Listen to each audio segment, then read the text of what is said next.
Muy bien, pues bueno, bienvenidos, os decía una vez más a otro webinar, a otro espacio de reflexión. Hoy tenemos una temática que todos los que nos dedicamos al mundo del cliente sabemos que en último término encontramos que nuestras estrategias, nuestras iniciativas y bueno, en general lo que las organizaciones están buscando que requiere una transformación, pues acaba teniendo que ver siempre mucho con la parte de la cultura y con las personas, ¿no? Al final son las personas las que forman parte de las organizaciones y las que van a hacer y a contribuir a que las estrategias tengan éxito. Y por eso, pues, considerábamos que este espacio era tremendamente relevante para aprender y entender, pues, cómo las compañías estamos enfrentando estos retos para tratar de también encontrar un poco las mejores prácticas y reflexionar juntos. Sabéis que una de las cosas que nos gusta mucho y que queremos dejar espacio en el día de hoy es para también debatir, recibir vuestras preguntas y poder, pues, reflexionar sobre ellas, pues, con personas como Jorge, que nos acompaña hoy, Jorge Peña, de Qualtrics, a la hora de, pues, encontrar ideas sobre las que poder trabajar y que os sirvan un poco para aplicarlas a partir del día de mañana en vuestras propias organizaciones. Como la dinámica muchos de vosotros ya la conocéis, simplemente recordar para las personas que se incorporen por primera vez a uno de nuestros webinars que tenemos un módulo de preguntas, también un chat, son dos cosas distintas, pero ambas secciones las vamos a estar monitorizando. Yo os agradecería si podéis usar el módulo de preguntas, nos permite hacer un tracking mucho más fácil a la hora de ir respondiéndolas y bueno, vamos a estar compartiendo en este tiempo que tenemos por delante pues algunas ideas en torno a esta gestión de la voz del empleado y de la experiencia del empleado. Todas las preguntas que tengáis podéis ir escribiéndolas a través del módulo de preguntas y bueno, si hay alguna cosa que puede ser especialmente relevante, intentaremos hacerlo que sea más participativo, pero si no, todos los comentarios que tengáis los iremos revisando y tratando de dar respuesta al final de la sesión, ¿no? Y si nos quedamos sin tiempo, pues los trataremos de responder después a través del blog, donde sabréis que publicaremos el vídeo con la grabación y con todos vuestros comentarios. Así que nada más que daros las gracias a todos por seguir pues buscando un espacio de vuestra agenda para compartir este tiempo con nosotros y gracias de nuevo también a Jorge y al equipo de Qualtrics que nos ha ayudado para organizarlo y compartir sus experiencias y su conocimiento también con nosotros. Así que yo voy a tomarme simplemente 10 minutos para hablar un poco de cómo vemos desde IZO pues estas estrategias, ¿no? Todo este mundo de la experiencia de empleado y cómo podemos trabajar en recorrer ese camino, ¿no? Hacia el corazón de los colaboradores y de los empleados de las organizaciones. Y simplemente por contextualizar, a mí me encanta esta primera frase que la dijo Peter Drucker, uno de los padres del management moderno, que decía Culture eats strategy for breakfast, o la cultura se desayuna a la estrategia, y no sabéis cómo de cierto es. O sea, por mucho que las compañías planteemos estrategias, invirtamos en tecnologías, trabajemos en diseñar y en diagnosticar y en tratar de innovar con las metodologías que sean necesarias, si después no tenemos una base, en la base a las personas comprometidas y alineadas con lo que queremos lograr, pues todas esas inversiones y todo ese castillo que estaremos construyendo se podrá desplomar porque no está sobre unos cimientos que son sólidos, ¿no? Y cuando pensamos en las organizaciones que lideran los mercados y que son un referente tanto en el mundo del cliente como en general, ¿no? En los modelos de negocio, compañías como Starbucks, como Virgin, como Apple, como Zappos, ¿no? Como Disney, pues todas ellas comparten varios elementos, ¿no? Uno de ellos es la obsesión por entender y por comprender a los clientes, pero sobre todo también cuando escuchas a los CEOs de estas empresas, cuando lees sobre sus casos, cuando analizas las claves del éxito de estas organizaciones, todas ellas comparten también una fuerte cultura de empleado y una fuerte visión en cuidar a las personas, ¿no? De hecho, uno de los CEOs de estas organizaciones, Richard Branson, tiene esta frase que habréis leído numerosas veces en estos memes o mensajes que circulan por Internet, que dice: los clientes no son lo primero son tus empleados, porque si tú cuidas de ellos, ellos se encargarán de cuidar de tus clientes. Y más allá de ser una frase que que suena muy bonita y que es muy fácil de poner en este tipo de presentaciones, pues hay una filosofía y hay una verdad universal que está detrás de esto y que por desgracia no siempre se cumple y existen ciertos gaps, ¿no? en la realidad de las organizaciones. Esta es una de las diapositivas que nos compartió el equipo de Delivering Happiness, que es la consultora que creó Zappos para replicar su modelo de la felicidad y de la cultura, ¿no? de servicio y de trabajo que les ha llevado a tener tanto éxito. Bueno, que está basado en un estudio de Gallup, donde básicamente se concluía que aproximadamente el 87% de los empleados del mundo no se encuentran comprometidos con su trabajo, ¿no? Y la verdad que es un dato muy devastador, porque un 87% es prácticamente 9 de cada 10, ¿no? Y si tú piensas que este dato es cierto y mañana vas al trabajo o cuando te subas al ascensor para ir a tu casa o para salir a comer y vas con otras 9 personas en ese ascensor, si tú crees que sí estás comprometido con tu trabajo, querría decir que los otros 9 no, ¿no? O sea, prácticamente todos menos yo, en esa proporción, son gente que no estaría realmente comprometida o disfrutando, ¿no? Es un dato muy, muy aplastante y que además se traduce pues, en un impacto enorme también en términos de negocio. A nosotros nos impactó tanto este dato que tuvimos que buscar también pues, otra versión, ¿no? de la historia, y la realidad es que, bueno, en este otro estudio que combina los datos de ADP y de Gallup ya en el 2014, pues hablaba del titular de otra forma, ¿no? Y decía, solo el 13% de los empleados se sienten altamente comprometidos. No es lo mismo decir no estás comprometido a solo el 13% están altamente comprometidos. Aún así, hay un gap y hay todavía un espacio importante de mejora en cuanto a lograr esa vinculación y ese compromiso de las personas con las organizaciones, como muestran pues, la mayoría de los índices que tratan de reflejar este tipo de comportamientos, ¿no? Y además sabemos que existe una correlación directa, ¿no? y muy clara entre las estrategias de mercado, lo que van a vivir los clientes y por qué nos recomiendan y por qué compran nuestros productos o servicios y cuáles son las variables a través de las cuales los empleados pues, están comprometidos y van a ir más allá para estar alineados con las estrategias de las organizaciones, ¿no? Al final hay que trabajar en las dos capas, también en la marca, también el producto, por supuesto la experiencia de cliente y la experiencia de empleados si queremos tener un modelo exitoso que nos genere pues, los resultados que esperamos, ¿no? Y para hacer esto, bueno, pues hablamos de ese concepto de employee experience o experiencia de empleado, que al final es una analogía de lo que veníamos hablando en el mundo del cliente, ¿no? Y si la experiencia de cliente es lo que los clientes viven en la relación con las compañías, pues en la experiencia de empleado no deja de ser un concepto pues muy similar y que se basa en esas vivencias que un colaborador tiene pues en su recorrido y en su historia a lo largo de la relación que tiene pues, con una compañía en la que trabaja, ¿no? Y digamos que hay una frase que ha reflejado siempre la filosofía que hemos entendido en IZO de qué son las experiencias y cómo se gestionan, ¿no? Y es esa frase de Maya Angelou, una artista que decía que la gente olvidará lo que dijiste, la gente olvidará lo que hiciste, pero nunca olvidarán cómo les hiciste sentir.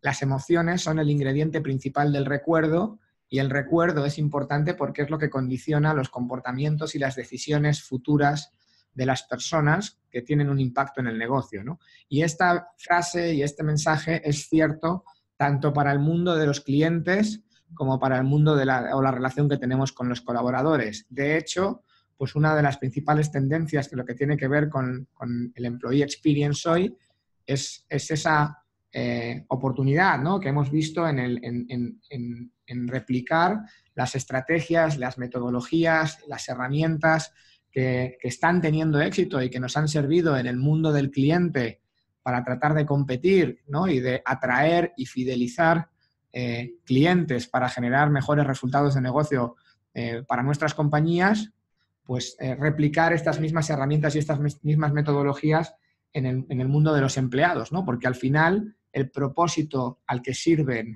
la gestión de las experiencias es el mismo, ¿no? Es generar un vínculo emocional entre una persona y una organización que genere o que ese vínculo se traduzca pues, en una serie de comportamientos que son los que van a ser positivos para nuestra compañía y para nuestros objetivos de negocio, ¿no? Y para hacer esto, y ya con esto pues voy a dejar paso también a Jorge, desde IZO hemos trabajado siempre en tratar de aterrizar las cosas hacia metodologías y modelos que puedan ser escalables y que puedan tener una cierta estructura, aterrizar los conceptos en cosas tangibles, ¿no?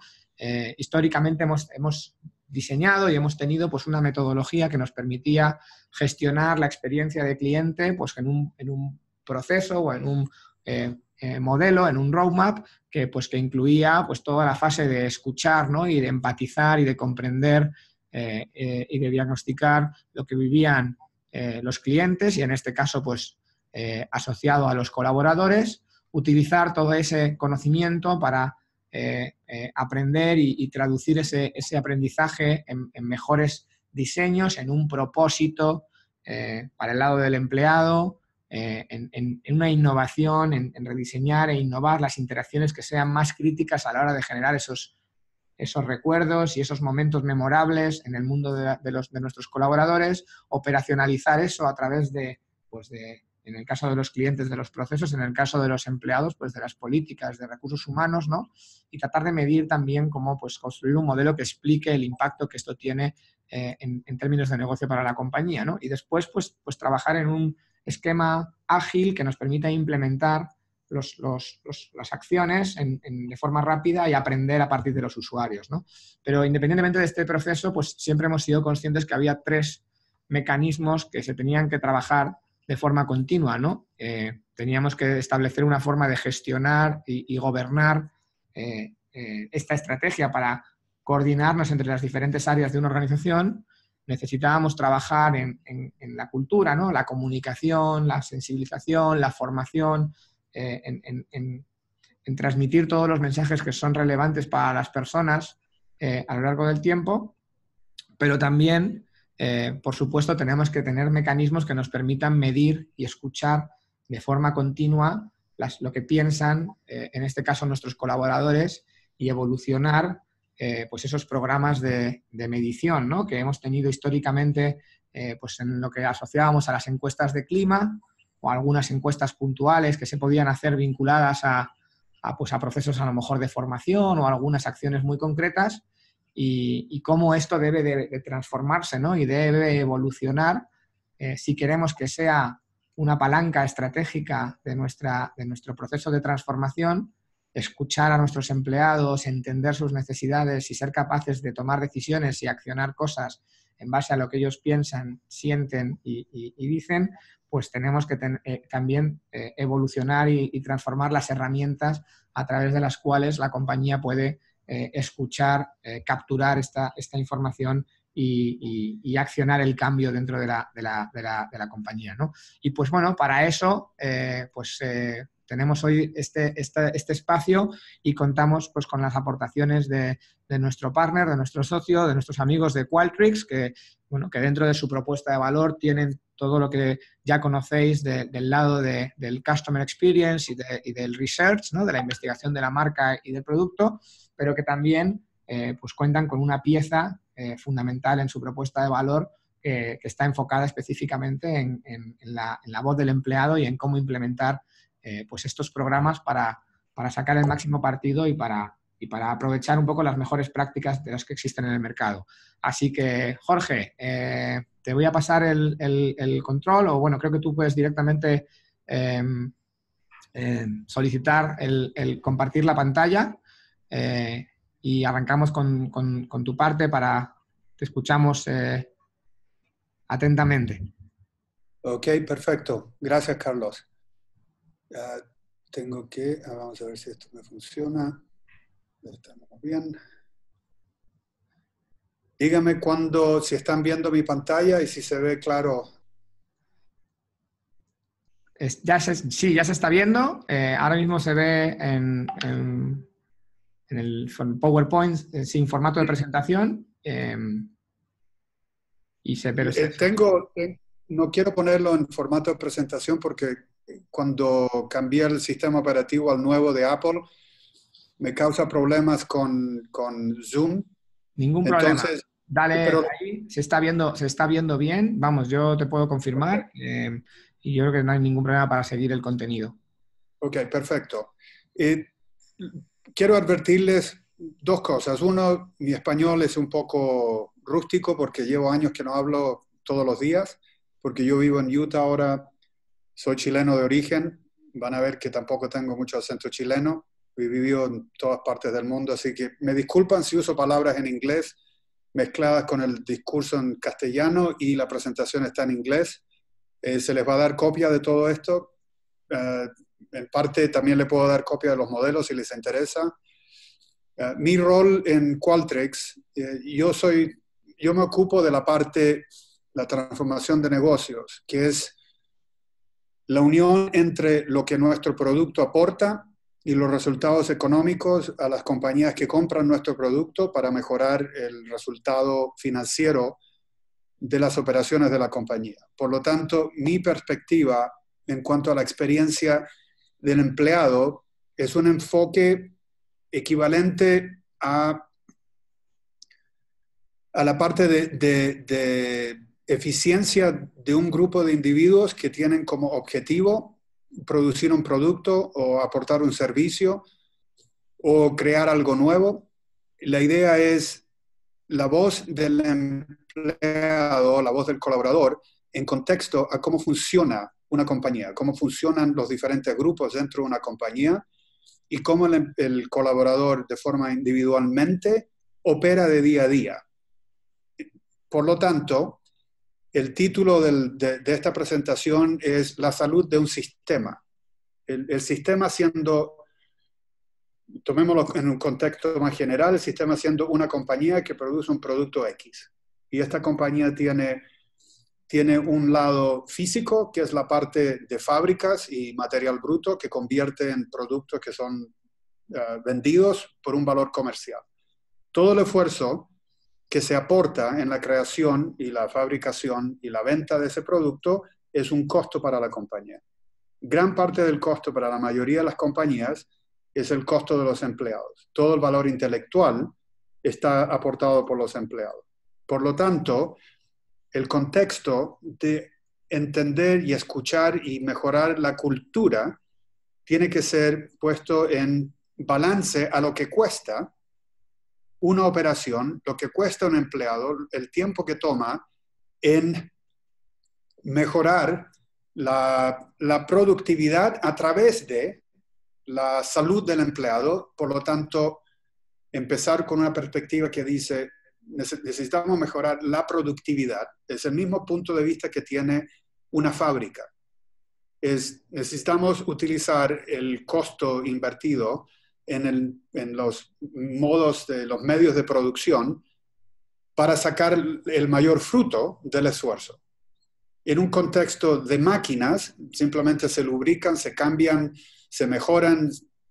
En un contexto humano, es una parte mucho más difícil, porque es una parte obviamente que tiene un contenido emocional que es probablemente la parte más importante. Lo que mencionó Carlos, del 87% de la gente no está realmente involucrada en lo que hacen, es puramente emocional.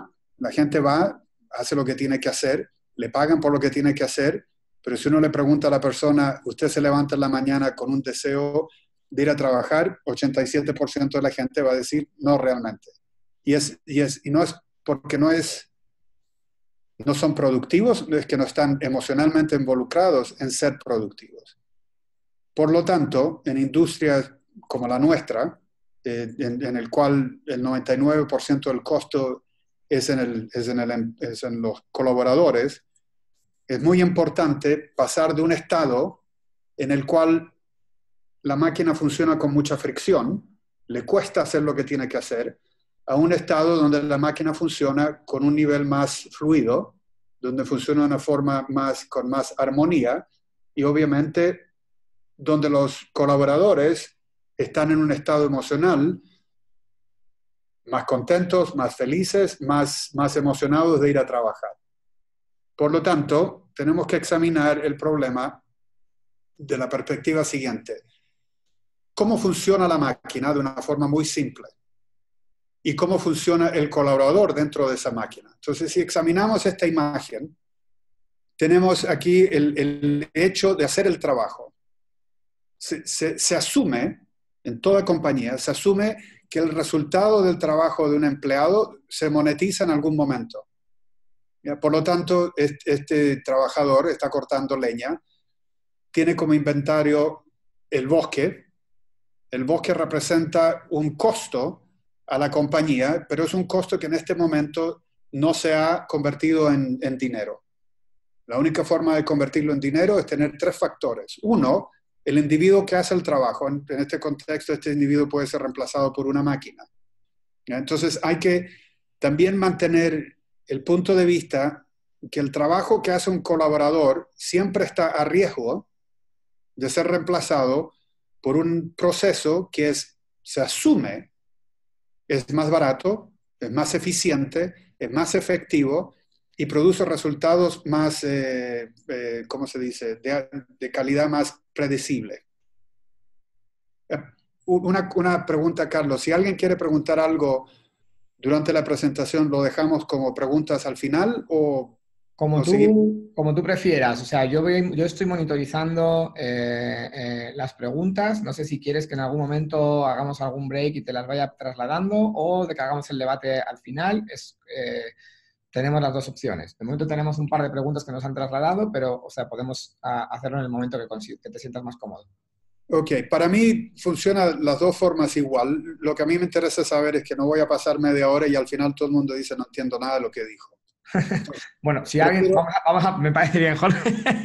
Vamos a poner la siguiente regla. Si alguien dice no entiendo nada, esa pregunta la pueden escribir y yo ante esa reaccionaré pidiendo que, o sea, si una cosa son preguntas sobre las que queramos profundizar, por ejemplo, cuáles son las claves para cambiar la cultura, creo que eso es parte de lo que podemos llevar a un debate posterior. Pero si alguien dice, oye, esto no lo entendí, por favor podéis escribirlo en el módulo de preguntas o en el chat y entonces yo te aviso y te digo, oye, aquí intentamos explicarlo de nuevo o explicarlo de una manera diferente, ¿no? ¿Te parece bien?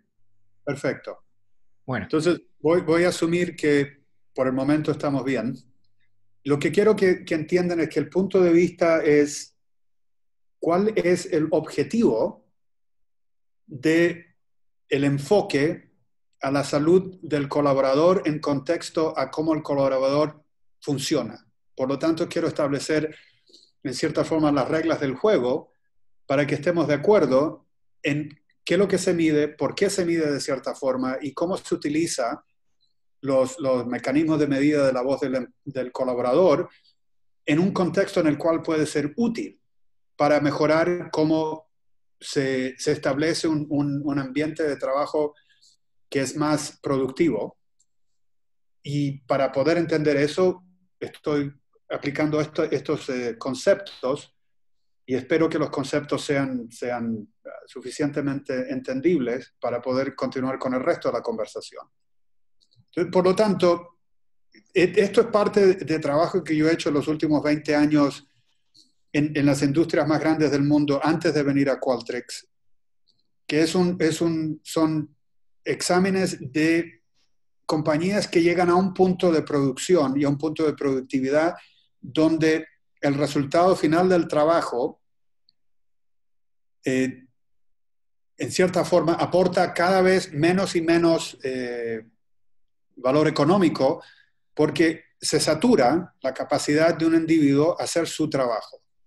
Por lo tanto, este esquema lo que presenta es varios elementos. Uno es que hay un valor económico en el resultado final del trabajo de un individuo.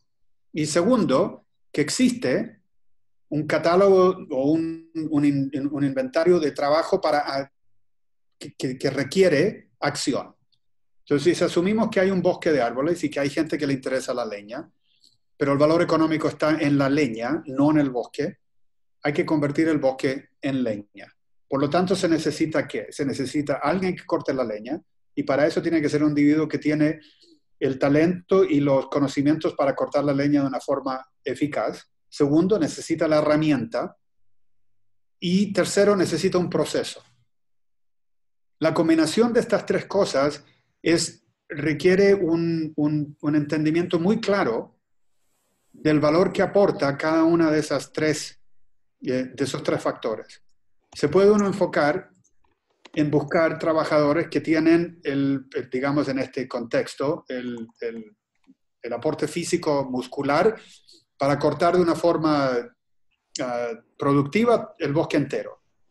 Pero si le damos a esta persona un hacha sin filo, o si le decimos, aquí está, mire el bosque, está parado, no le das las herramientas, no puede producir el producto, porque tiene un elemento en parte de estos tres esquemas que no funciona. Segundo, si tiene el talento y tiene la herramienta, pero tiene un proceso que es muy ineficaz, también afecta el valor económico de su trabajo. Jorge, una pregunta, perdona que te interrumpa. Mira, es que me comentaron algunas personas ahí por el chat que están conectadas en el celular, en el móvil. ¿Será que puedes mover un poco como la parte de la izquierda de los slides para hacer un poco más pequeña esa parte y que sea la imagen principal que crezca un poco? ¿Sabes dónde te digo? Donde, bueno, igual si la pones así ya se ve completa. Eso sí, eso... Esperemos que no me dé problemas con Zoom, pero sigamos con este. ¿Se ve mejor? Se ve, sí, muchísimo mejor, claro. Ok. Muchas gracias. Entonces, de nada. Entonces, lo que a mí lo que yo he descubierto ahora que trabajo con Qualtrics es la diferencia en el punto de vista de cómo uno ve, si uno está trabajando en el lado de la voz del empleado, de un punto de vista de recursos humanos, digamos, y la otra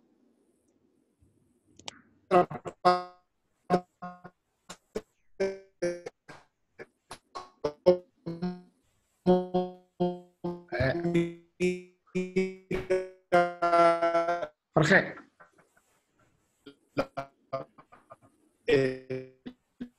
Al momento que esta leña se vende. Por lo tanto, mi enfoque es cómo maximizar el valor económico de la herramienta, del recurso, de la persona y del proceso en el cual ejecuta su trabajo.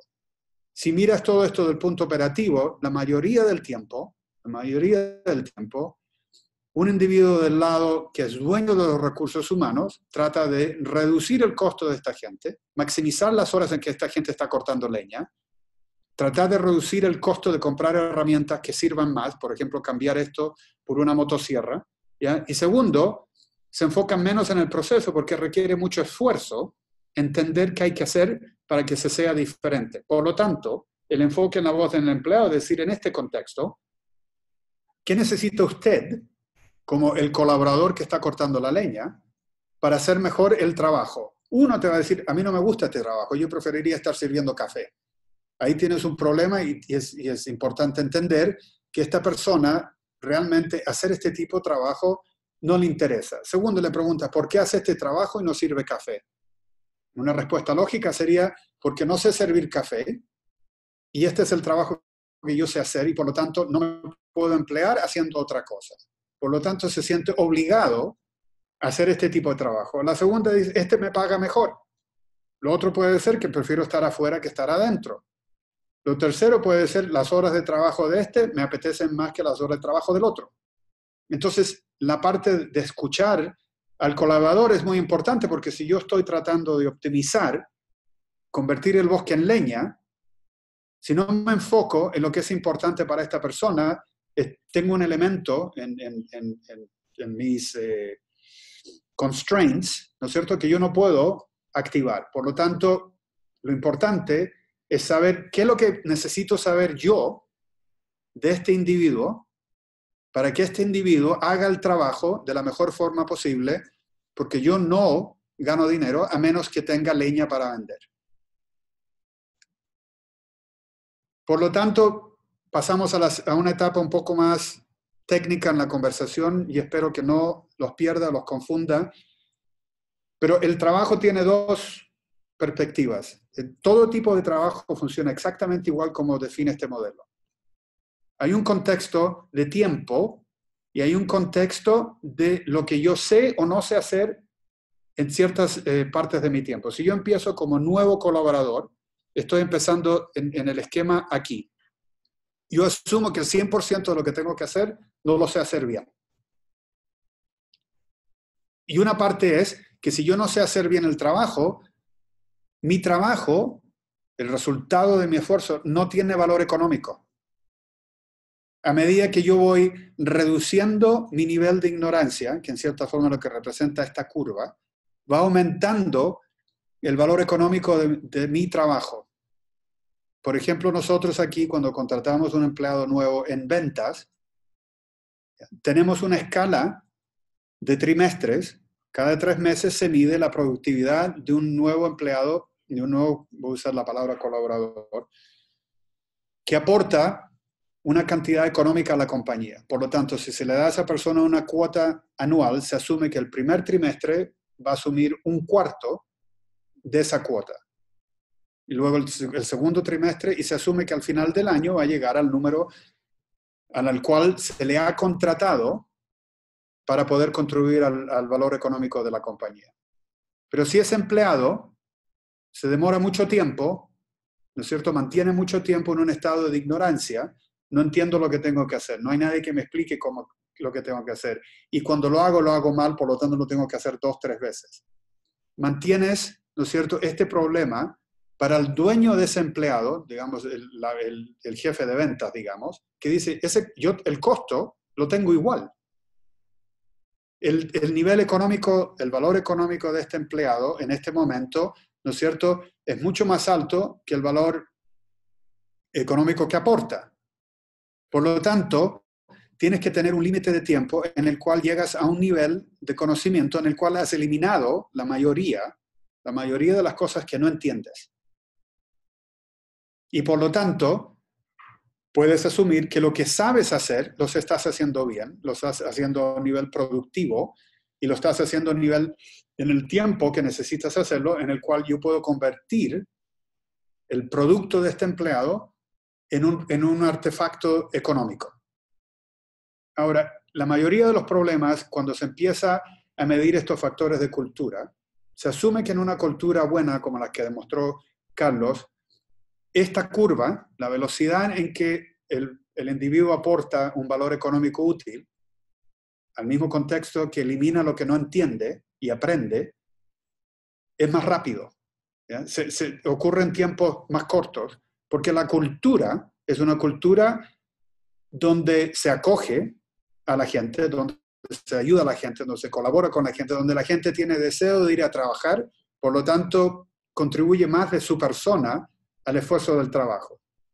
Por lo tanto, se obtiene un valor económico más alto y un nivel económico más rápido. Es muy importante de parte de nosotros de Qualtrics desarrollar y proveer productos configurados con este contexto. Porque el hecho de entender cuál es el nivel de engagement de un empleado y te dicen, mire, su compañía tiene un nivel de engagement de 87%. Es muy fácil asumir y decir, 9 de 10 les encanta venir a trabajar.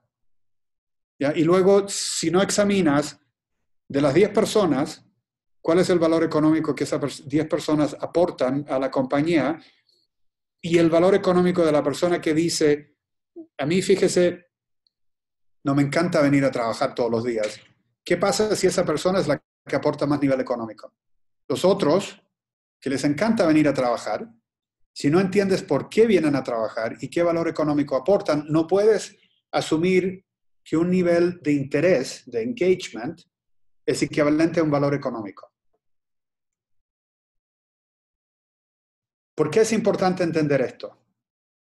Porque lo que le importa a la compañía que paga por los recursos humanos, que paga por los colaboradores, es la capacidad de hacer trabajo útil. Y para hacer trabajo útil es un modelo un poco complejo. Uno, como les mostré en la otra curva, tengo que saber cómo hacerlo. Tiene que haber trabajo que tiene que ser ejecutado. Por lo tanto, yo tengo afuera de mi oficina una lista de cosas que tengo que hacer.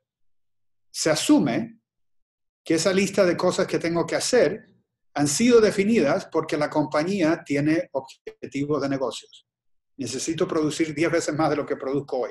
necesito introducir un nuevo producto, necesito mejorar la calidad de mi servicio, necesito mejorar la calidad de mis productos, necesito que mis productos salgan al mercado más rápido, necesito reducir los costos. Por lo tanto, si se examina el individuo que está en este contexto, podemos introducir otra parte del problema.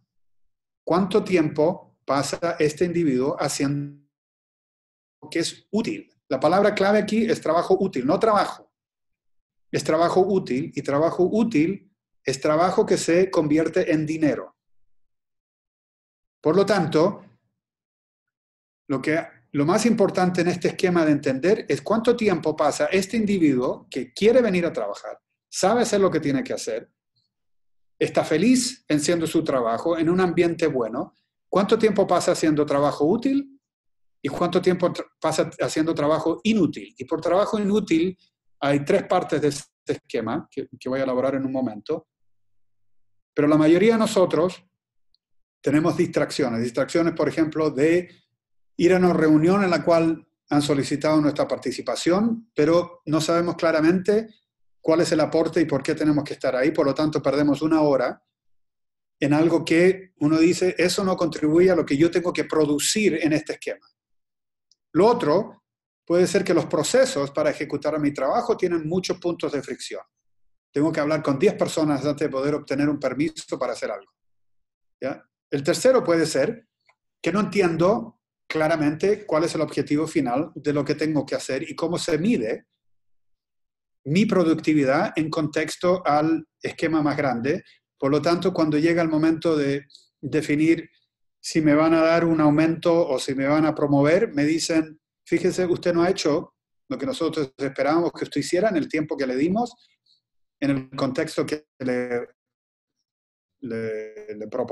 propusimos, y la persona mira y dice, no entiendo, yo hice mi trabajo. Por lo tanto, tenemos el lado izquierdo, que son todas las cosas que obligan a alguien a tener que hacer algo, y el lado de la derecha es todas las cosas que se interponen en la habilidad de ejecutar ese trabajo. Este esquema es un esquema que en las últimas décadas se ha modelizado de una forma que dice, hay trabajo que hay que hacer, hay personas o máquinas que ejecutan ese trabajo, hay un esquema que define la calidad de cuando un trabajo es aceptado como buen trabajo, y eso se convierte en trabajo que se considera trabajo que ha sido actualmente hecho, es un trabajo real, que contribuye a la parte de negocios. Lo que nadie considera en el aspecto de cómo funciona un colaborador es todo lo que es trabajo que no pasa estos niveles de calidad, que en cierta forma se convierte en nuevo trabajo. Por lo tanto, la carga a un colaborador se planea con el hecho de que todo el trabajo que un colaborador hace es buen trabajo y que no tiene estos problemas de calidad. 60, 70, 80% del trabajo que un empleado hace es trabajo que tiene que ser rehecho, no necesariamente por la culpa del colaborador, pero simplemente porque el esquema en el cual se consideraba buen trabajo cambia. Imagínense ustedes en la industria de tecnología, digamos un ejemplo como Apple, la velocidad en la cual tiene que sacar productos nuevos, el tiempo que tiene para definir si el producto hace lo que tiene que hacer o no hacer. Y luego, cuando lo sacan al mercado, descubren que hay fallas en el producto. Todo ese producto se convierte en nuevo trabajo que tiene que ser considerado en la carga del empleado para decir que es trabajo útil. ¿Cuál es el esquema grande, en cierta forma? El esquema grande es que hay una forma de ganar dinero que es muy simple. Se gasta dinero al principio para definir lo que se hace. Eventualmente ese producto se empieza a vender y se gana dinero.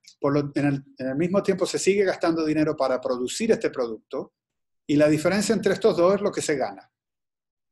Cuando se falla en el producto se va agregando costos, costos de garantía, costos de tiempo en el mercado, costos de empleado, costos de fábrica, imagínense ustedes costos de quizás de multas, ¿ya? Aplicados a este esquema que se convierte, ¿no es cierto?, en cómo seguir definiendo qué es lo que tiene que hacer un colaborador para obtener el máximo resultado económico. Yo sigo enfocándome en el punto final, que es el trabajo de un colaborador tiene que ser medido en contraste al costo de ese colaborador y la expectativa de valor económico del trabajo de ese colaborador. Todo sistema de voz del empleado tiene que estar enfocado en entender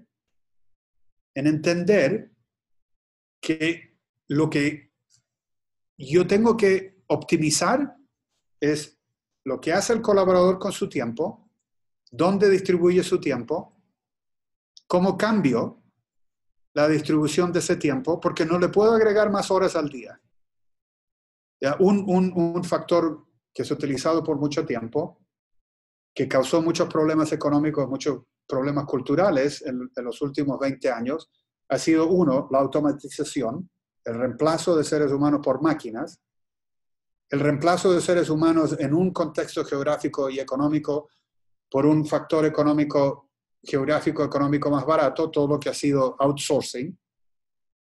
Lo hace todo el mundo. Es decir, si yo tengo un ingeniero en Estados Unidos, le pago, digamos, $100,000 y tengo 10 ingenieros en la India, en Brasil, en Polonia, yo le pago lo mismo a 10 ingenieros. Y se asume que el valor económico del trabajo es equivalente. Por lo tanto, si una operación quiere reducir el costo del trabajo, tiene varias alternativas. Puede exigir que la persona trabaje más por el mismo precio. Puede optimizar, que sería lo más inteligente y lo más difícil de hacer, porque toma tiempo y toma entender bien qué es lo que hay que hacer y cómo hacerlo. Es mejorar la distribución del tiempo que pasa un colaborador haciendo trabajo útil y reducir el tiempo en el cual tiene que navegar el sistema para poder hacer trabajo útil. Jorge, porque, dime. No, te interrumpo, discúlpame, porque hay una pregunta que sí hacía referencia un poco a alguna cosa que nos pedían como repetir o reformular. Nos escribe una persona, nos decía, ¿pueden repetir la medición que acaban de detallar? Entiendo que es porque es de hace un minuto y algo, un pelín más atrás de tu discurso, pero no sé si... No, yo creo que esa parte la teníamos ya resuelta. No. Yo creo que es de lo que estabas contando ahora, pero habías hablado de...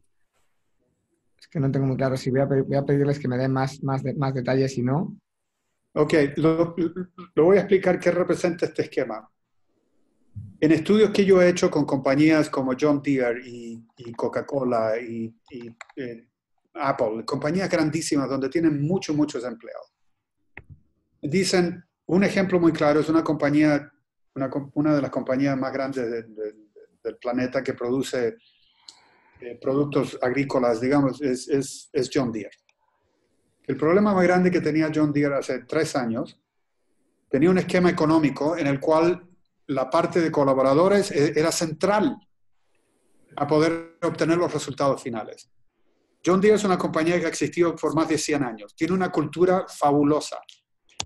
Es la gente más dedicada a lo que hacen de todas las compañías de las cuales yo he trabajado.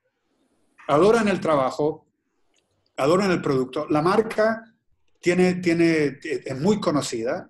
Si eres un agricultor o trabajas en cualquier aspecto que utilizas máquinas de este tipo, John Deere es una de las máquinas que todo el mundo preferiría comprar. Querían crecer, y esto es toda información pública, querían crecer de ser una compañía de 30 billones a ser una compañía de 60 billones en 5 años. Les tomó 100 años llegar a 30. Imagínense el esquema lógico.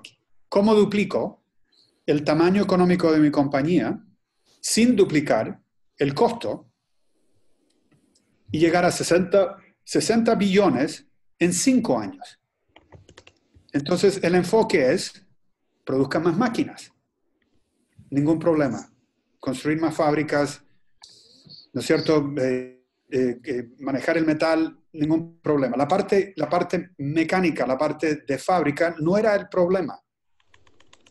El problema tenían, en cierta forma, 3 factores importantes que quisiera elaborar porque es importante entender cómo ejecuta una compañía con esa expectativa económica de crecimiento, donde el crecimiento viene en geografías donde no son la marca dominante. En la India, en Rusia y en Brasil en ese momento eran los 3 países, las 3 regiones en las cuales asumían que se podía obtener una duplicación de crecimiento económico y la restricción más grande era el número de ingenieros que necesitaban para desarrollar productos que eran diseñados para los mercados en los cuales iban a vender.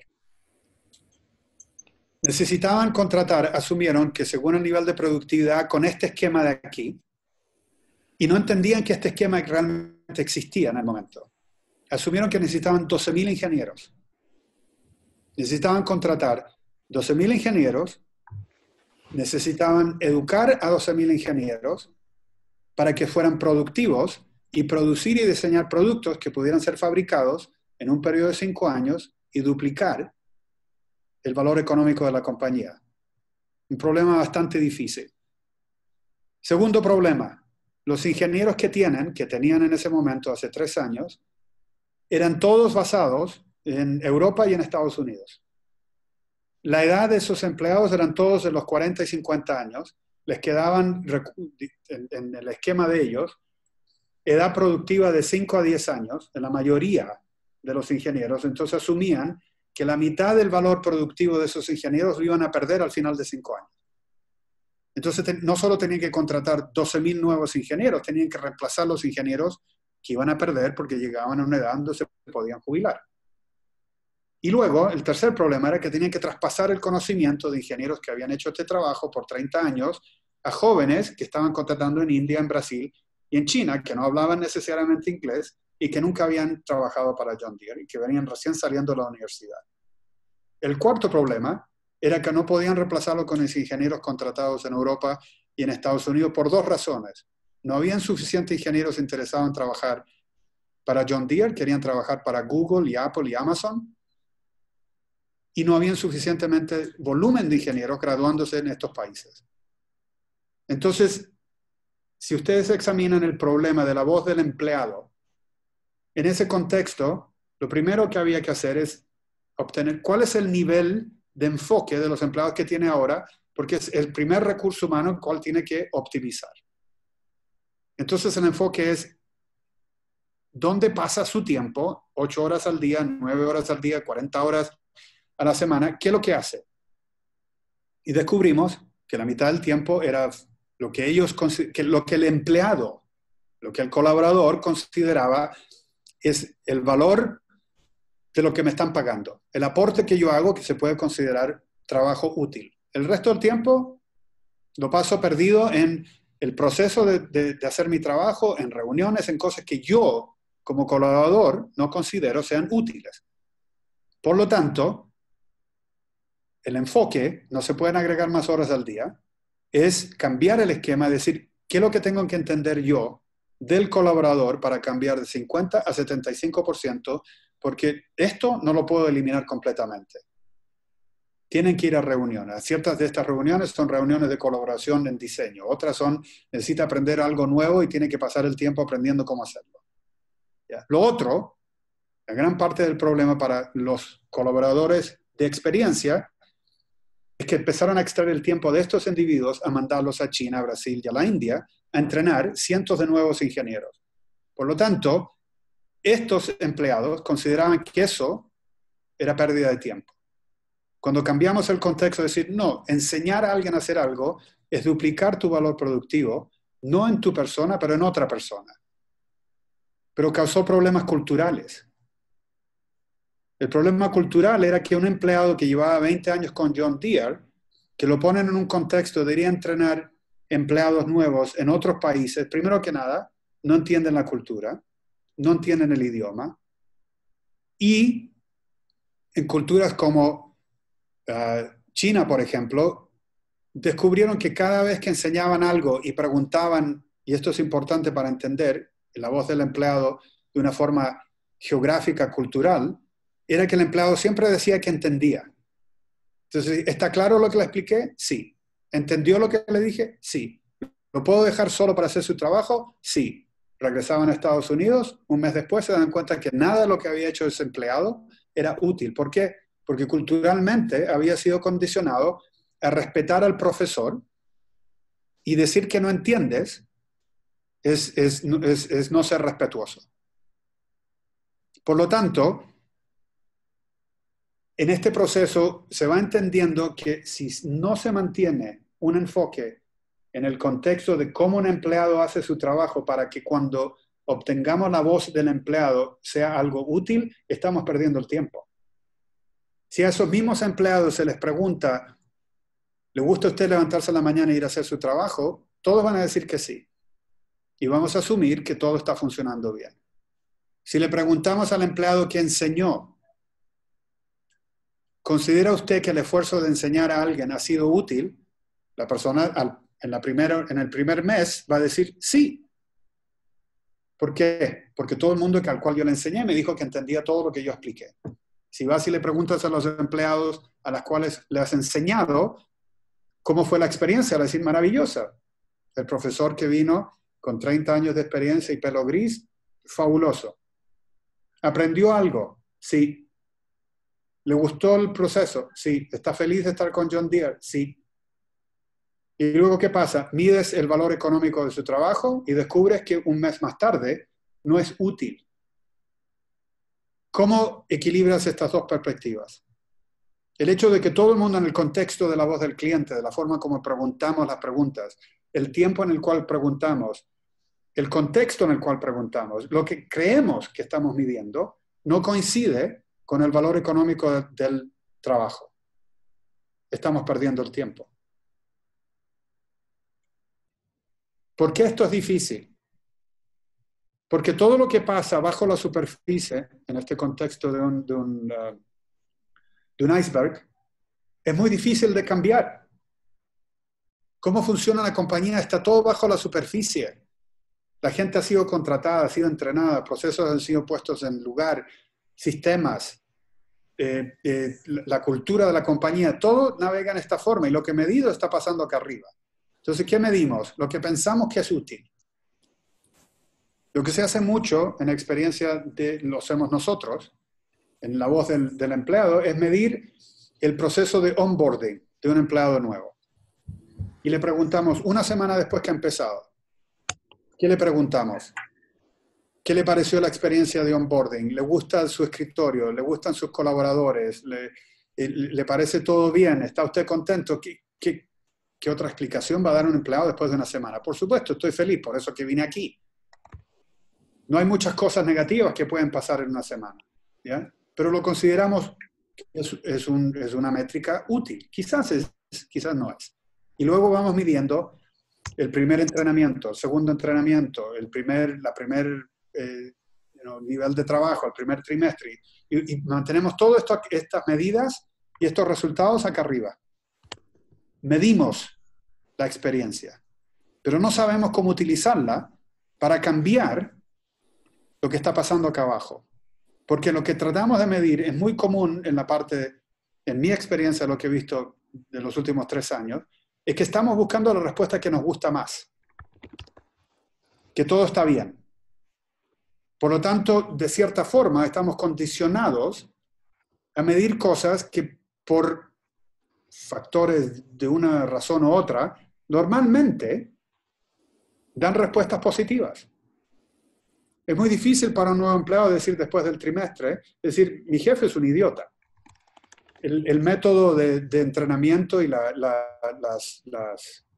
clases que me dan no me sirven para nada, son demasiados, me confunden, son demasiado técnicas, no me afectan nadie me ha preguntado a mí cuáles son las cosas que menos entiendo. Y yo quisiera enfocarme en las cosas que no entiendo.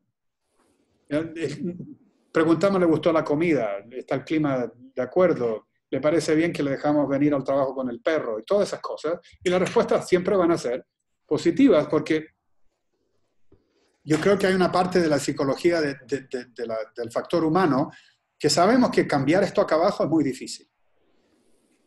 Pero si vamos a medir algo, la proposición es, midan algo que sea útil para transformar la forma en cómo se hace el trabajo, para que el colaborador se sienta productivo. Y por lo tanto, la propuesta obviamente es que si se utiliza tecnología para obtener la voz del colaborador, para analizar y preparar y entender claramente qué es lo que significa lo que el colaborador está diciendo. Por lo tanto, hay que diseñar lo que se pregunta de una forma muy inteligente. Por lo que es importante es entender que se utiliza para mejorar la productividad de los colaboradores.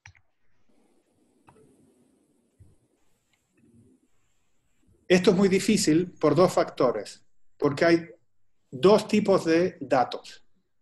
Los datos operativos, que es cómo funciona y cómo mide la compañía la parte económica, y todo el lado de información de experiencia que requiere una capa de comunicación entre los dos. Si yo le voy a preguntar a un empleado, nosotros hacemos una medida de engagement anual. Esta máquina funciona todos los días.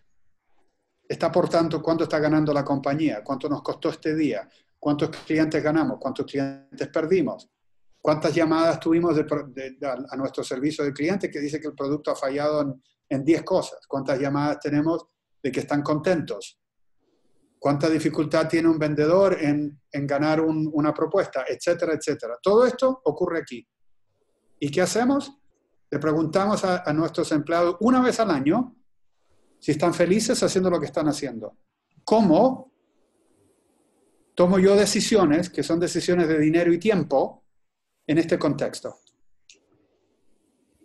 Ahora, si el trabajador trabaja todos los días, le vamos a preguntar todos los días cómo se siente. Le preguntamos en contexto a proyectos. Le preguntamos en contexto a cambios de procesos en la compañía. ¿Cómo se siente el día después que anunciamos cierta cosa, que hemos cambiado esto, que tenemos un nuevo jefe, que hemos contratado 1000 personas más? Si no se entiende esto, si no se entiende que lo que se está acumulando es la voz del empleado, pero tiene que ser en contexto a cómo funciona la máquina en la cual el empleado está trabajando, donde el colaborador viene todos los días, y esto es con lo que lidia todos los días, y alguien está tomando decisiones con respecto a los resultados operativos de la compañía, y luego tiene que tomar en consideración la voz del colaborador. Pero es retroactivo, ¿no? Esto ya pasó. Esto lo estoy midiendo hoy día, pero el sentimiento, la voz de mi colaborador puede representar lo que ha pasado en los últimos 6 meses, lo que ha pasado en el último año.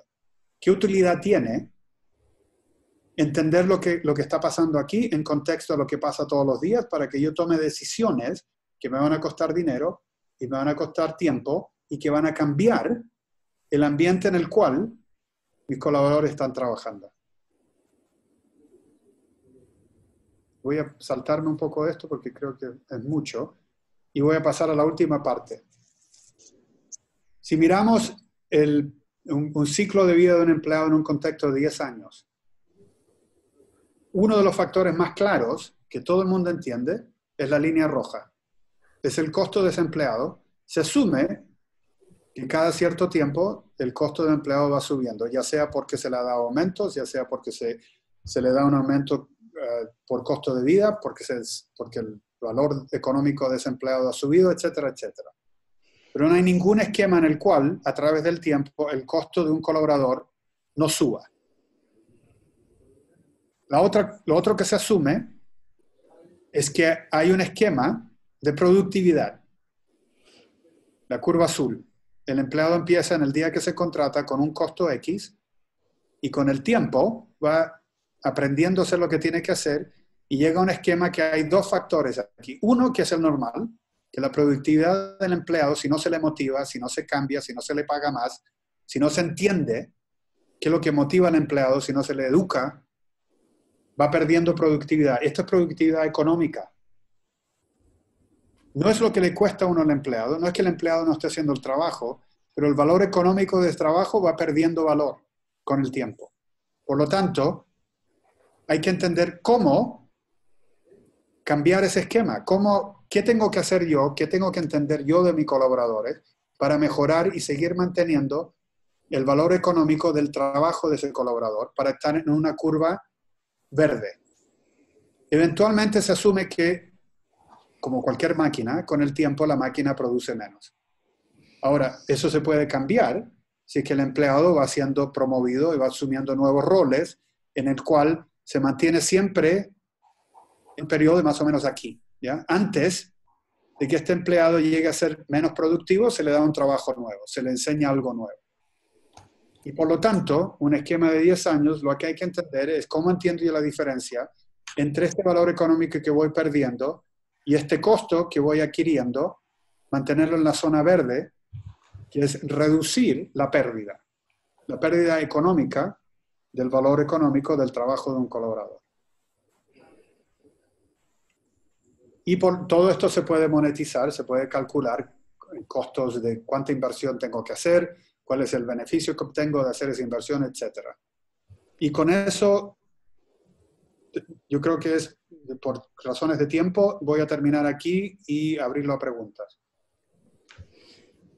Vale, perfecto. Jorge, yo creo que hay varias preguntas que creo que tienen que ver no tanto con el qué, sino también un poco con el cómo, ¿no? O sea, al final, en ese iceberg donde teníamos una serie de atributos que están en la parte superficial y que luego tenemos que profundizar, yo creo que hay algunas referencias que se tienen por parte de Qualtrics que pueden ser interesantes. Yo anticipo si queréis alguna, pero me gustaría que pudieses profundizar más y ahora yo voy abriendo también un poco el espacio de reflexión, ¿no? Uno de los datos que a mí me interesó y que podemos también compartir con vosotros en base a un estudio que se realizó por el lado de Qualtrics pues en relación a la gestión del feedback por parte de los empleados, tenía que ver con qué frecuencia las personas deseaban dar feedback a las organizaciones, ¿no? En ese estudio, el 40%, si no recuerdo mal, respondieron una vez al trimestre o 2 veces al año, ¿no? Semestral o trimestral como la periodicidad ideal en contraposición a muchos de los modelos de feedback de las organizaciones que históricamente se han manejado en esos esquemas de una vez al año o incluso una vez cada 2 años, porque entendíamos que, bueno, pues que no había tanta capacidad de responder de forma rápida al feedback de las personas, ¿no?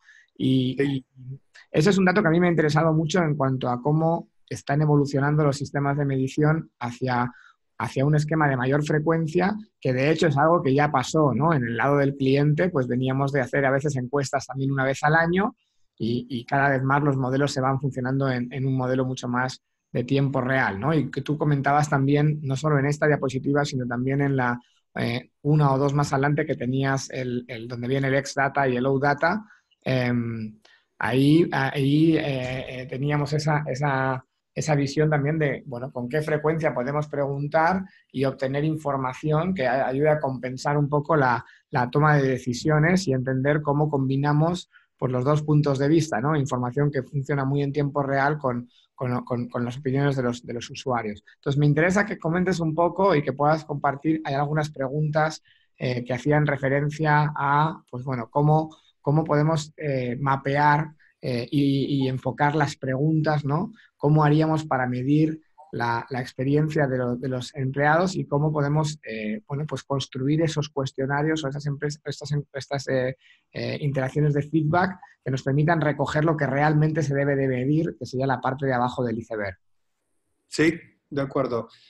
Empecemos por explicar una parte.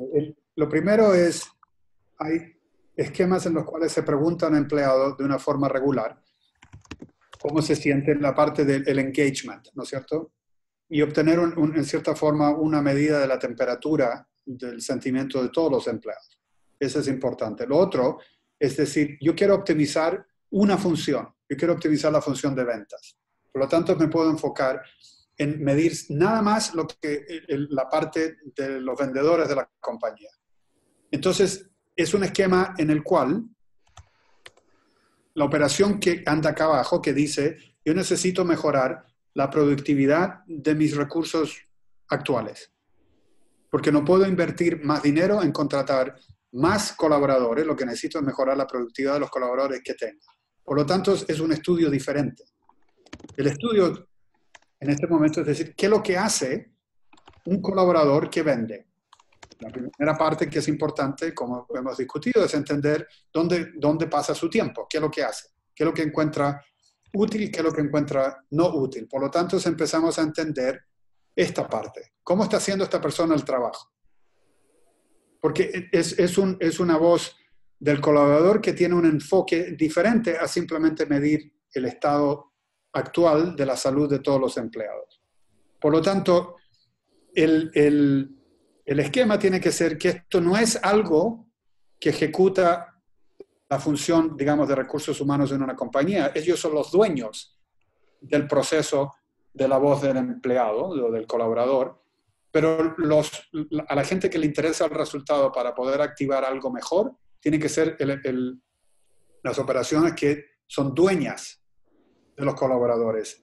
Y tiene que ser una participación en la cual lo que se mide, lo que se pregunta, la data que se obtiene, es porque lo que está pasando acá abajo opera todo el día, ¿no es cierto?, con lo que está pasando en esta parte del esquema.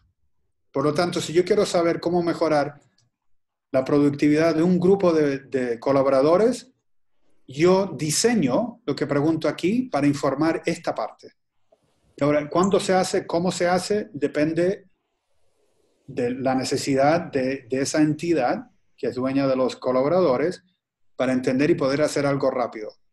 Lo otro que es muy importante en lo que tú mencionaste es que si se le pregunta, en estos estudios dicen, no, yo prefiero que me midan 2 veces al año. Una parte de eso es porque se asume, el colaborador asume que no va a cambiar nada. Si yo doy mi opinión sobre lo que está pasando y la doy 5 veces al año, la compañía no tiene la agilidad de cambiar algo que está pasando acá abajo del iceberg.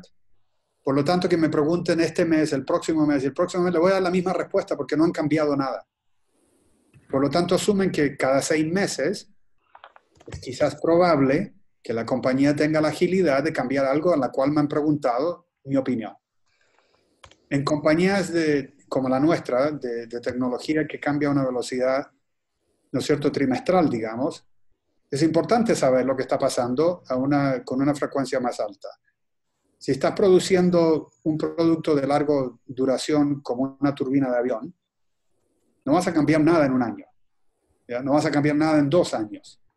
Por lo tanto, la necesidad de entender el lado del colaborador es algo más que no requiere una frecuencia tan alta, pero quizás requiera si hay factores económicos externos que pueden ser, por ejemplo, factores que el empleado, el colaborador, considera como una mejor oportunidad. Yo puedo trabajar para General Electric o puedo ir a trabajar para Boeing y en Boeing me pagan mejor, tienen mejores beneficios, por lo tanto me voy.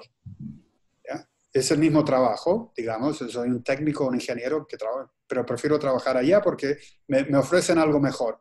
El no saber eso, el no entender eso, es una pérdida para los que están operando acá abajo del iceberg. ¿Me explico? Sí, correcto.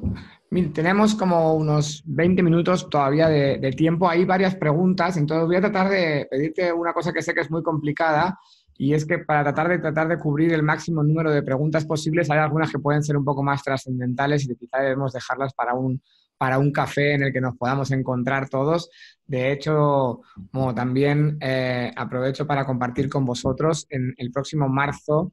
En Utah pues está organizado en lo que es el mayor evento de Customer Experience y Employee Experience a nivel global, con más de 10.000 personas participando, organizado y sponsorizado por Qualtrics y donde hay un montón de sesiones y espacios. Jorge también está allí, o sea que igual estáis invitados, también os haremos llegar información sobre este evento para que los que podáis bueno, pues por considerar el participar, os animo a a tomaros el tiempo de ir y de compartir ese espacio con nosotros, porque verdaderamente merece la pena, y quizá hay algunas preguntas que tienen más que ver con ese debate o ese café que nos podamos tomar allí todos juntos. Pero en aras del tiempo que tenemos, de aprovechar estos 20 minutos, sí te voy a intentar pedir algunas preguntas como muy concretas y tratar de responder también lo más directo que podamos, aunque sé que muchas veces hay que desarrollar las ideas para tratar de cubrir pues, las 4 o 5 que nos pueda dar tiempo. Así que, bueno, tenemos una pregunta por acá de Gonzalo. Quizá es tiene un enfoque un poco más global, pero hay un tema muy concreto, ¿no? Dice, hay varios elementos que afectan a la satisfacción del empleado, como por ejemplo contar con las competencias necesarias para tu rol, contar con herramientas, tener las atribuciones o sea, tener capacidad para tomar decisiones, el soporte de otras áreas, el liderazgo.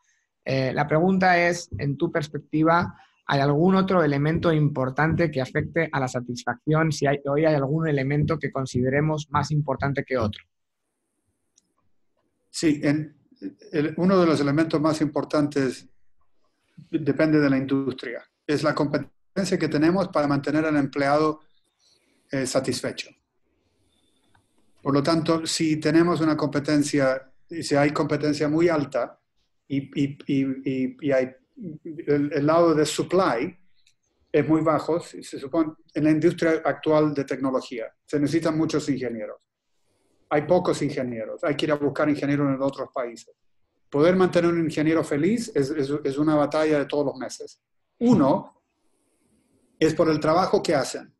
Por lo tanto, un ingeniero en este contexto siempre anda buscando las compañías que son las consideradas con los productos más interesantes, ¿ya? De los cuales se habla de una forma externa, es decir, esta compañía es la más innovadora. Por lo tanto, el problema de una compañía es tratar de entender qué parte del lado de satisfacción del colaborador es la que me tengo que enfocar. No es, digamos, en este concepto todo el mundo dice, no es el dinero, no es la compensación. Eso no es verdad. Nosotros hemos perdido empleados porque alguien les paga más. Ahora, lo que hay que entender es cuánto más. Lo segundo es, si me pagan más y estoy haciendo un trabajo que es más interesante, ya tienes un problema más grande. Entonces, cuando yo digo qué factor me enfoco hoy, me enfoco en que el trabajo en el cual intelectualmente les parece interesante es un factor de atracción. El segundo es la velocidad en la cual yo facilito que aprendan. Es otro factor. El tercero es cuál es la percepción que tiene el resto de la compañía de mi trabajo. El nivel de satisfacción, es decir, el jefe, el CEO de la compañía menciona a tal persona como diciendo ha hecho un trabajo excepcional. Ese tiene un valor económico enorme. De decir, aquí me aprecian. ¿Ya? ¿Con qué frecuencia lo hago? ¿Cómo lo hago si tengo 3.000 personas? ¿Cómo lo hago si tengo 20.000 personas? El otro problema es simplemente la batalla del mercado. Si estás en un ambiente, digamos aquí en West Virginia, no tienes competencia. Puedes hacer lo que quieras, le puedes pagar lo que quieras, los puedes tratar como quieras, el empleado no tiene dónde ir. Por lo tanto, por eso la conversación tiene que ser qué factor es importante en mantener la salud de mis colaboradores en un estado en el cual yo puedo extraer el máximo valor económico de su trabajo. Suena un poco inhumano, pero en realidad ese es el esquema en el cual trabajamos. Todo lo que está haciendo las compañías actuales de cambiar el ambiente de trabajo para esta generación comparado a la generación en la cual yo empecé, a mí no me preguntaban nada. Dice, usted llega, esté a su escritorio, haga su trabajo, no hable, no viene con el perro y no usa corbata y terno todo el día. Y cuando queremos entender algo de usted, nosotros le vamos a decir qué hacer. Hoy día la cultura funciona diferente. Entonces, espero que haya... La respuesta tiene muchas variables, pero hay que entender cuáles son las variables que mantienen a un empleado feliz en el contexto de geografía, de cultura, de edad y lo que el empleado hace todos los días. Está claro. Mira, nos pregunta también Mario, una pregunta que puede ser interesante. Dice, ¿qué preguntarías tú para medir la experiencia del empleado? Y yo la elaboro un pelín más en este contexto donde hay tanta popularidad, por ejemplo, en el mundo del cliente con el NPS, y hay una pregunta también de Employee NPS. ¿Qué pregunta o si es relevante esa pregunta macro, digamos, la pregunta principal que nos dé ese índice que nos ayude a tener ese benchmark o esos objetivos que muchas veces a las organizaciones les gusta de poner una meta y poder monitorizar la evolución de esa meta? ¿Hay alguna pregunta que tú creas que es especialmente importante o desde el punto de vista útil o que funcione mejor?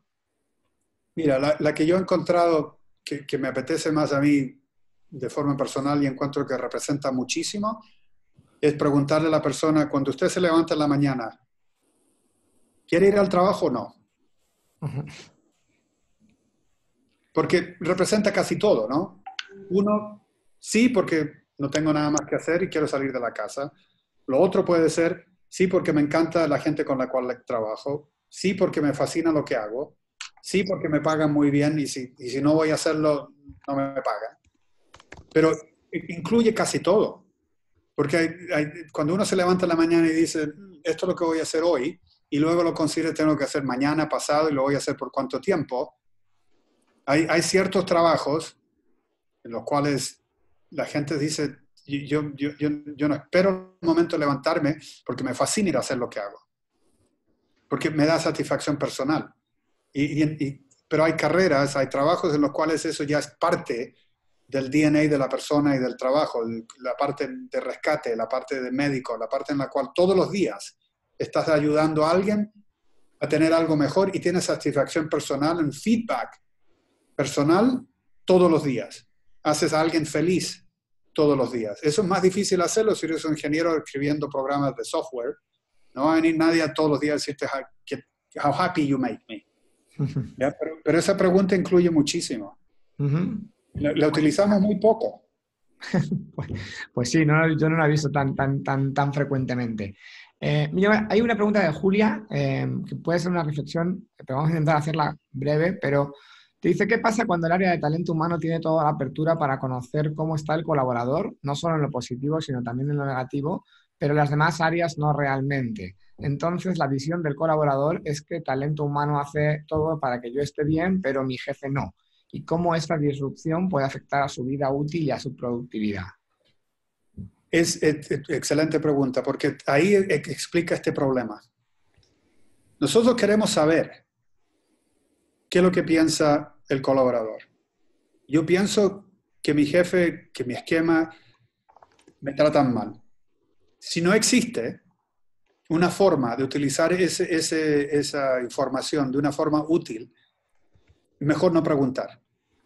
Porque te van a dar una respuesta a la cual tú no puedes dar, te van a hacer una pregunta a la cual tú no puedes dar una respuesta. Es decir, lo siento muchísimo, pero no vamos a cambiar eso.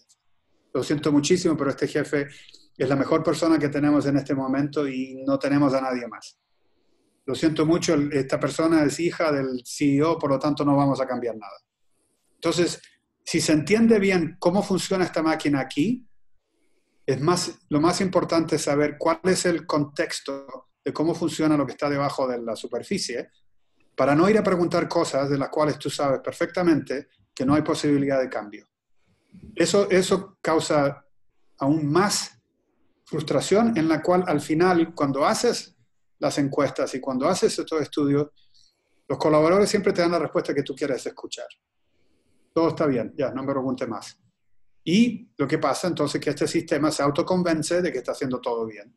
Pero si le pero todo el mundo sabe que las respuestas están dadas porque saben que esto no va a cambiar. En los estudios que hemos hecho, el 40% de los empleados que responden a Employee Engagement piensan que nada va a pasar con los resultados del estudio. Y por lo tanto, uno puede asumir que las respuestas son respuestas que el empleado no tiene ningún interés en dar, honestamente, y dice, ¿qué es lo más conveniente? Pasar todo por it's okay. ¿Ya? No es excelente, no es malo, pero vamos a decir, no hay problema. Y eso pasa todo el tiempo. Entonces la parte más difícil del trabajo de ustedes es empezar a entender esto. Porque la motivación de preguntar es para cambiar esto. o para dejarlo mejor, o para dejarlo igual porque está funcionando bien. Pero tiene que ser algo honesto, en el cual ustedes entienden muy bien lo que pasa aquí abajo y cómo funciona y quién decide, y luego decir, ok, vamos a preguntar nada más lo que va a ser aceptado como información útil aquí abajo. De hecho, te voy a hacer dos preguntas ahora juntas que tienen que ver un poco incluso con métricas, ahora que hablabas de ese 40% de personas que entienden o que asumen que no va a ocurrir nada. ¿Tienes una referencia? Te hago las dos y ya las contestas como quieres, pero ¿tienes una referencia de, o en las métricas o en los estudios que habéis hecho, del porcentaje de personas que, no te digo ya simplemente que respondan it's okay porque entiendan que no va a ocurrir, nada va a cambiar, sino que de hecho respondan it's okay porque, o incluso más alto que eso, porque consideren que, o sea, no se sientan con la suficiente intimidad o confidencialidad para dar las respuestas de manera honesta? No sé si ese porcentaje de honestidad en las respuestas es una métrica que tengamos una referencia. Y de hecho, otra de las preguntas que tiene que ver quizá también con benchmark, que son como una de las cosas que siempre más nos interesa tener algunas referencias que nos ayuden a tangibilizar algunas de las ideas que probablemente muchos compartimos. Por un lado esa, y por otro lado Pilar Gutiérrez estaba preguntándonos si tenemos algún modelo o existe algún modelo que nos permita entender la correlación que pueda existir entre los resultados de feedback de empleados y feedback de clientes, ¿no? Que en su compañía, yo creo que en muchas se miden de manera separada, pero no se ha hecho ningún ejercicio para tratar de ver la relación entre las dos. No, para darte la respuesta de cierta forma, no se han hecho estudios de ese. Nosotros no tenemos clientes que por el momento están midiendo las dos separadas. Se asume que si hay un colaborador que tiene contacto directo con el cliente, ya sea en el contexto de un agente de servicios, un vendedor, alguien que está en el hotel de recepción o cajero, todo el mundo que tiene contacto directo, lo que siempre se le pregunta al cliente cómo fue su experiencia. Parte de alguna de esas preguntas es decir cómo fue su experiencia con la persona con la cual tuvo la experiencia.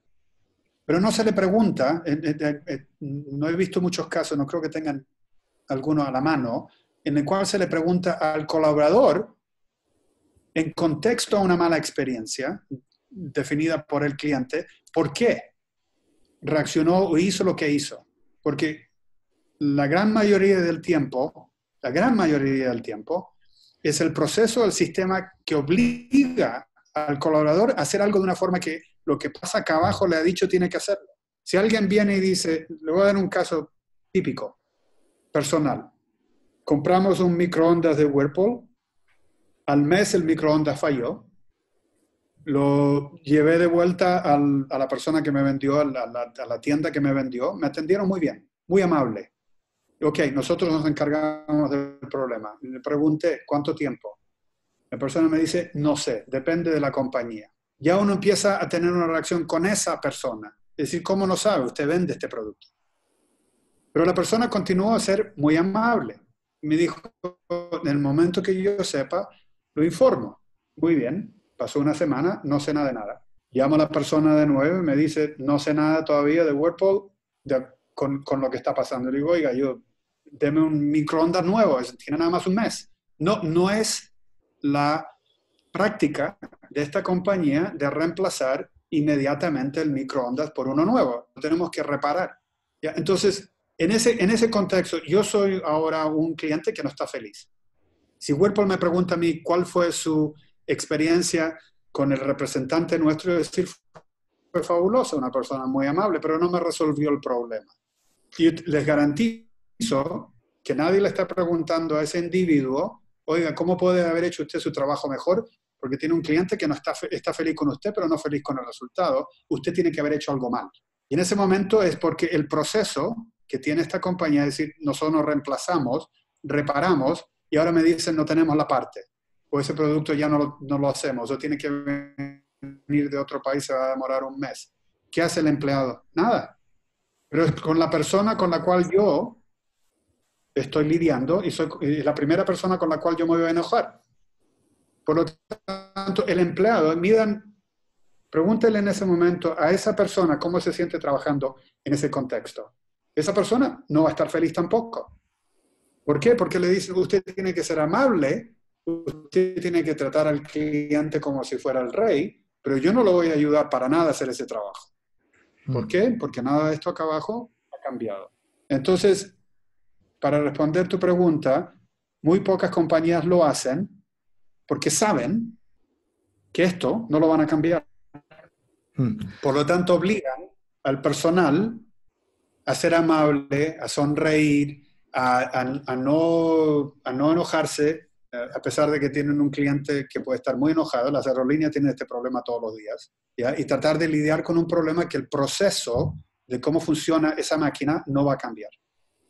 Sí, yo de hecho, algunos estudios, porque es claramente una correlación que existe, o sea, al final una compañía que entrega, o sea, donde los clientes viven experiencias que no son satisfactorias, pues pone a los empleados, como comenta Jorge, en un contexto de enfrentar situaciones que no son tan agradables, con lo cual siento que puede haber una cierta idiosincrasia en determinados sectores, ¿no? Donde por la manera en la que funcionan ese tipo de operaciones pues puedan enfrentarse a un mayor número de situaciones conflictivas que en otros, pues digamos que dentro de un mismo sector, una compañía que genere una mejor experiencia de cliente y por lo tanto pues, provoque situaciones más positivas que negativas, pues también pues está generando un contexto donde los empleados van a ser más felices. Y al revés, ¿no? También una compañía donde trata de que los empleados se sientan a gusto, que vivan o que valoren determinados elementos, tienen más capacidad para, digamos, defender o gestionar una situación conflictiva.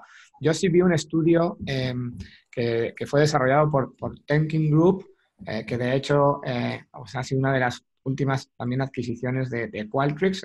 Temkin, que es una de las empresas de analistas que más foco ha puesto en todos los contenidos de experiencia de cliente, experiencia de empleado, voz de cliente, todas las plataformas, forma parte ahora de Qualtrics. Y Temkin tenía un análisis donde identificaba una serie de comportamientos que tenían que ver con los empleados más comprometidos. Es decir, un empleado comprometido tiene mayor disposición a quedarse un día o un poco más si eso es importante para la compañía, tiene más disposición a dar recomendaciones sobre cómo puede la compañía mejorar cosas. O sea, había una serie de comportamientos que estaban vinculados a una mejor experiencia de empleado y este estudio sí mostraba cómo eran estos datos y cómo cambiaban en compañías que tenían una mejor mediana o peor experiencia de cliente que el resto del mercado, ¿no? Y demostraba muy claramente en ese gráfico cómo se podían ver ambos casos. Para el caso de lo que plantea Pilar, yo diría que si tú tienes estas métricas y las mantienes en el tiempo, claro, para poder correlacionar algo necesitas que las series temporales tengan cierta frecuencia. Es decir, si yo mido lo que sería el employee engagement una vez al año, pues claro, es muy complicado poder correlacionar una variable de la que tengo una trazabilidad mucho más continua con una que tiene una visión mucho más puntual. Pero en la medida en la que la mayoría de los modelos de medición, como comentaba también Jorge, por muchas variables, ¿no? Porque las compañías tenemos más capacidad de actuar de forma más rápida, tenemos mecanismos más fáciles para capturar el feedback, están tendiendo a incrementar esa frecuencia para poder obtener información con la que tomar decisiones e incorporar lo que piensan los empleados en su sistema de gestión. En la medida en la que vayas a tener esa métrica con una mayor periodicidad, pues vas a poder tener una base en la que poder establecer un patrón y comparar cómo evoluciona una métrica y otra a lo largo del año, y es probable, y lo más probable es que encuentres que para tu compañía existe una correlación clara y que cuando las operaciones o la experiencia del cliente se pueda ver condicionada por cualquier cosa que haya pasado a nivel de gestión de la compañía, pues eso también puede generar un impacto en la parte que viven los empleados, ¿no? O sea que ahí por ahí yo creo que hay vías y poco a poco iremos teniendo más información. La verdad es que se alimentan uno al otro. Compañías que tienen reputación de ser compañías que hacen a los clientes felices, atraen a empleados porque quieren trabajar en un ambiente donde saben que los clientes de su trabajo son felices. Y por lo tanto se alimenta a sí mismo. Una compañía aquí en Estados Unidos que vende equipo de recreacional, se llama REI, que cuando tú entras a ese lugar, se siente la energía y la felicidad de los empleados porque hacen al cliente feliz, porque los procesos, la forma en cómo venden, la política que tienen, por ejemplo, si a uno no le gusta el producto o no ha sido útil, te lo dejan devolver sin preguntas y te devuelven todo tu dinero. ¿Ya? Entonces, por lo tanto, tienen procesos y esquemas de cómo funcionan debajo de la superficie que simplemente proveen un medio ambiente en el cual el cliente está feliz haciendo negocios con la compañía y el empleado trabaja en un ambiente en el cual lo dejan hacer al cliente feliz. Por lo tanto, uno se da cuenta inmediatamente si entras a este negocio o entras al negocio que está a una cuadra y ves la diferencia, es palpable. Sé que nos hemos pasado un poco del tiempo, así que probablemente a muchos de vosotros tendréis que ir saliendo, pero como hay varias preguntas, yo no sé, Jorge, si tú tienes unos minutos más para tratar de responder alguna. Bien, Sí. bueno, voy a aprovechar para responder esta última que nos ha escrito Daniel, porque ha participado bastante, ha tenido varias preguntas. Disculpad que no nos da tiempo a incorporar todas las preguntas en el debate y de verdad que os agradezco mucho siempre que tengáis toda esta actitud tan constructiva y participativa. Quizás sea un poco genérica, así que es importante que quizá en esta tratemos de centrar el mensaje en 3, 4 ideas clave, porque es un tema que da para mucho, y a mí me daría también para mucho, pero prefiero que hoy te escuchen sobre todo a ti, Jorge. Daniel nos pregunta ¿qué claves consideras relevantes para cambiar una cultura de una compañía que esté netamente centrada en el producto a un enfoque más centrado en el cliente? La mejor experiencia es llevar al dueño de la organización que produce el producto a tener contacto directo con los clientes que usan el producto. Una persona aprende muy rápido cuando tiene una conexión directa con las personas con las cuales son afectadas por la calidad o la funcionalidad de un producto. Ejemplos claros es, por ejemplo, con Harley Davidson, el CEO de Harley Davidson, el jefe de diseño de Harley Davidson, andan en sus motos todos los días, van en grupos de gente que utiliza las motos, participan con los dealers, están metidos en el negocio, entienden el pulso del negocio. Es la forma más efectiva de cambiar la perspectiva de la gente que opera acá abajo, es ponerlos en contacto con el mundo actual de acá arriba. Que pasen frío, que sientan el dolor directamente. Se cambia la cultura, cambia rápido de esa forma.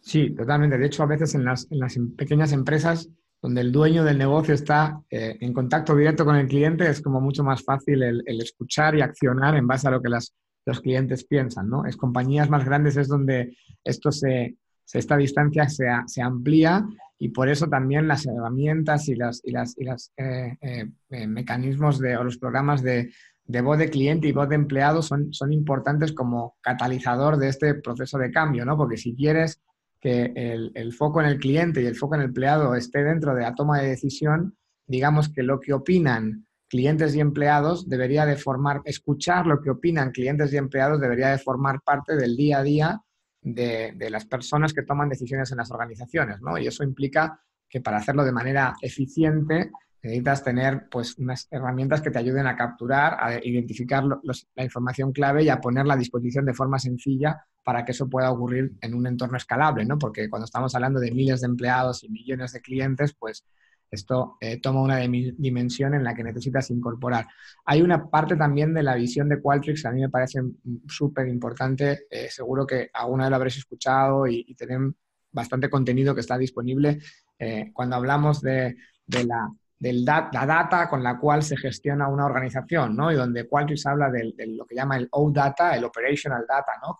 Que son todos estos datos de operaciones, de finanzas, de eficiencia, que son con los que de ventas, ¿no? Que son la información que la mayoría de las compañías tenemos y con la cual un CEO, digamos, está tomando decisiones, ¿no? Y por otro lado tenemos el X-Data, la data de la experiencia que puede venir del lado del cliente, del lado del empleado, y donde la tecnología lo que habilita es cómo incorporo esta información de lo que piensan clientes y empleados, que es información que no tengo, que la mayoría de las compañías no tienen en el mismo modo en que tienen la data operacional, cómo la integro para que mis procesos de decisión estén